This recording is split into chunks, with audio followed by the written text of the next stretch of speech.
I just gave a talk at a conference and I feel awful about how the Q&A went. I feel very good about the actual content about of my talk because I can prepare for it and I feel prepared and I can go do what I prepared, right? But the Q&A is different, right? Because you cannot anticipate what questions you are going to receive. Like you can think all you want about what kind of questions that you're going to get, but the audience has so many varying perspectives that they're going to come from all these different angles that you don't even necessarily know about. And what I tend to do in the Q&A, and this is something I want to work on, is I tend to ramble.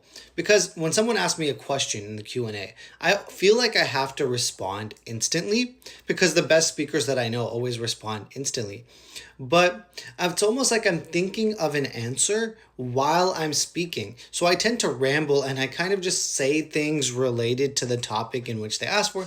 And oftentimes the question asker will feel unsatisfied with the answer. Right? And I always have this feeling of thinking of the perfect answer to the question after the person asks the question. I say something and then they sit down and then I'm writing, I'm journaling about it and I'm like, oh my God, this is the perfect thing that I should have said, right? And that is the precisely the reason why the Q&A is the hardest part of the talk. So I journaled about it and I came up with a list of things that I would do to do better on my next Q&A. And if you're anything like me, hopefully this will help you too. So the first thing that I wrote down was to fully understand the question. Oftentimes people will ask a question, but you don't necessarily fully understand it, especially if the person has a different background than you, right? Because they're thinking about different priorities than you are, right? Because different people have different backgrounds in research.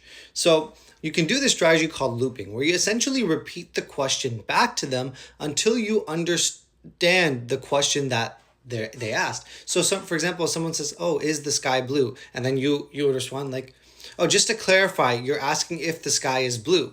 So something like that. That would actually make sure that the person who's asking the question knows that you're answering the exact question that they have. Especially when these complex research questions come up, it can be very difficult to make sure that you're on the same page.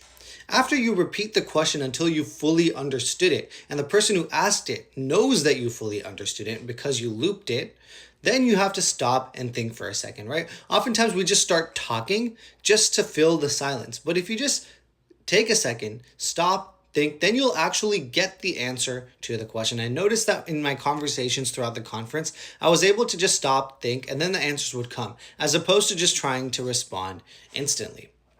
And then there's no rush in answering the question. Take your time, answer the question, and you'll be golden.